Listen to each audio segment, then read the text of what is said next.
नमस्कार दोस्तों, मेरा नाम है विमल सिंह। बालाजी स्टडी अड्डा में आप सभी का स्वागत है। कस्तूरबा गांधी बालिका विद्यालय को लेकर के इससे पहले भी वैकेंसी निकली थी, हमने आपको जानकारी दी। फिर से वैकेंसी निकली हैं जिसके लेकर के यहाँ पर इस वीडियो में बात करेंगे। सबसे पहले बात करते हैं कौन कौन सी यहाँ पर वैकेंसी हैं। तो यहाँ पर पूर्णकालिक जो शिक्षिका हैं महिला की, उसकी वैकेंसी है, जिसमें गणित विषय की वैकेंसी है। पूर्णकालिक शिक्षिका महिला में विज्ञान विषय की वैकेंसी है, अंग्रेजी विषय भी है, सामाजिक विषय की वैकेंसी भी है। साथ ही इसमें भाषा हिंदी की भी वैकेंसी है और उर्दू शिक्षिका में केवल महिला में उर्दू विषय की वैकेंसी है। यहाँ पर सभी जो हैं ये पूर्णकालिक शिक्षिका की हैं। यहाँ पर टोटल पद भी देख पाएंगे, सामने लिखे हैं 2 हैं, 4 हैं, यहाँ 2 हैं, यहाँ 1 है, 1 है, 2 हैं। आपको कम लग रहे होंगे पर इतने ही निकलते हैं टोटल पद, जिसमें आप आरक्षण वार भी देख पाएंगे। तो अनारक्षित, अन्य पिछड़ा वर्ग, अनुसूचित जाति, इस तरीके से भी लिस्ट दी गई है। मानदेय यहाँ पर 24,200 आपको देखने को मिलेगा पूर्णकालिक शिक्षिका में सभी का। उर्दू शिक्षिका का देखने को कम मिलेगा, जहाँ पर 14,520 देखने को मिलेगा। जो इसमें अर्हता है उसकी अगर बात करेंगे, पीसीएम वर्ग से स्नातक होना चाहिए, एनसीटी से मान्यता प्राप्त बीएड, समकक्ष, एलटी इत्यादि, और अपर प्राइमरी का टीईटी परीक्षा उत्तीर्ण जो है वो होनी चाहिए। साथ ही यहाँ पर जेबीसी वर्ग से स्नातक या एनसीटी से मान्यता प्राप्त, मतलब लगभग सभी में वही चीज़ कॉमन है।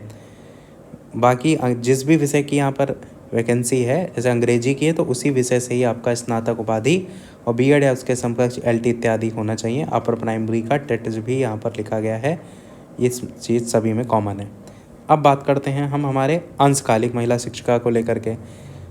कला, क्राफ्ट और संगीत गृह शिल्प की एक वैकेंसी है, जहाँ पर संबंधित विषय से स्नातक, एनसीटी से मान्यता प्राप्त बीएड, समकक्ष, एलटी इत्यादि होना चाहिए।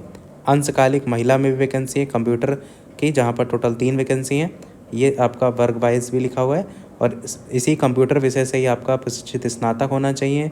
या आपके कोर्स भी जैसे पीजीडीसीए, बीसीए या फिर बीएससी कंप्यूटर साइंस से स्नातक या डोइक लेवल का, ओ लेवल, ए लेवल, डिप्लोमा, इस तरीके का यहाँ पर ऑप्शन में है। मुख्य रसोइया की बात करें तो यहाँ पर महिला की टोटल 1 वैकेंसी है, जिसमें आपका कक्षा 8 उत्तीर्ण होना चाहिए, शारीरिक रूप से अक्षम और संक्रामक रोग से ग्रसित नहीं होना चाहिए। सहायक रसोइया महिला में आप देखेंगे तो यहाँ पर आपका टोटल 4 वैकेंसी हैं, कक्षा 8 उत्तीर्ण, शारीरिक रूप से यहाँ पर भी अक्षम और संक्रामक रोग से ग्रस्त नहीं होना चाहिए। वैकेंसी कहाँ से निकल करके आई है, तो देवरिया से वैकेंसी जो है ये निकल करके आई है।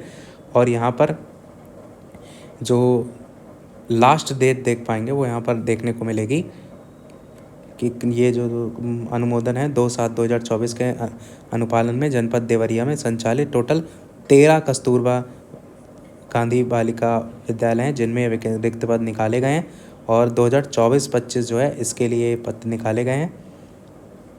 साथ ही इसमें नीचे क्रम में हम बढ़ते हैं तो यहाँ पर इसके कुछ नियम शर्त भी लिखे गए हैं।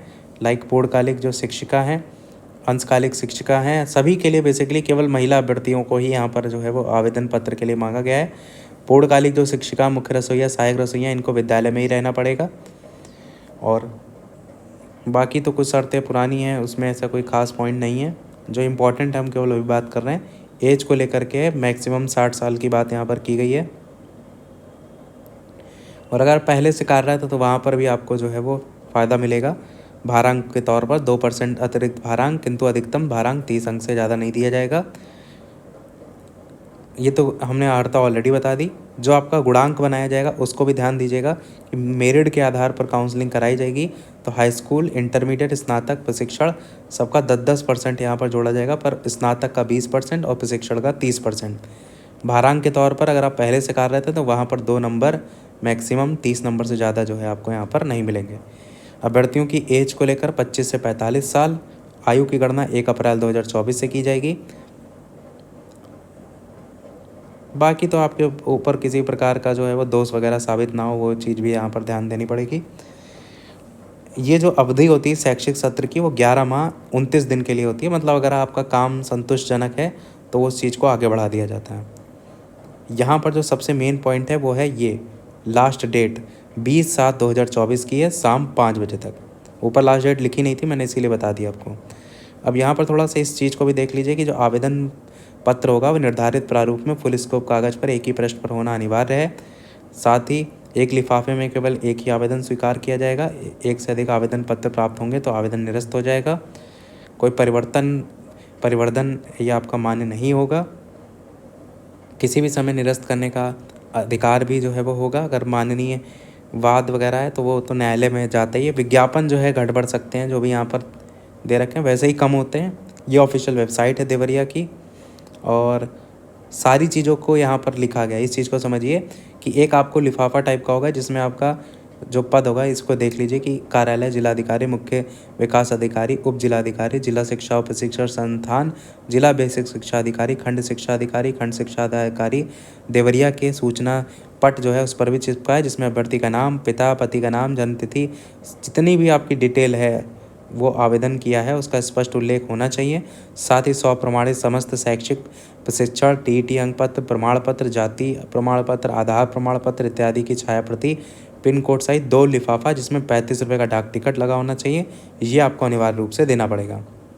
अभ्यर्थी को स्नातक परीक्षा के लिए 3 वर्ष की अंक तालिका की स्वप्रमाणित प्रति यहाँ पर देना पड़ेगा।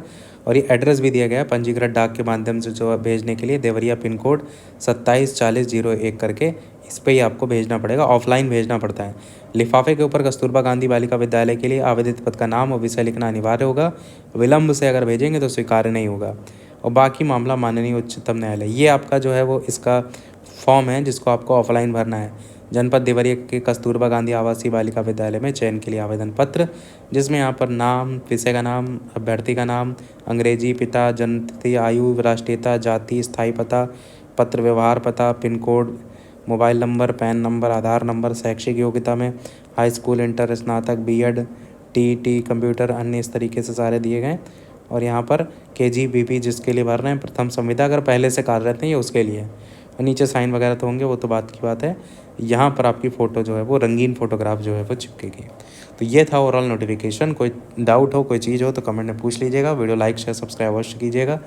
और ये जो फॉर्म का देख रहे हैं ऑफलाइन फॉर्म का, ये आपको टेलीग्राम चैनल पर भी भेज देंगे, वहाँ से भी आप डाउनलोड करके इसको भर के आवेदन कर पाएंगे। पर ऑफलाइन आवेदन है, इस चीज़ को ध्यान रखिएगा। तो आज के वीडियो में इतना ही रखते हैं, फिर मिलते हैं अगले वीडियो में। तब तक के लिए सभी को नमस्कार, जय हिंद।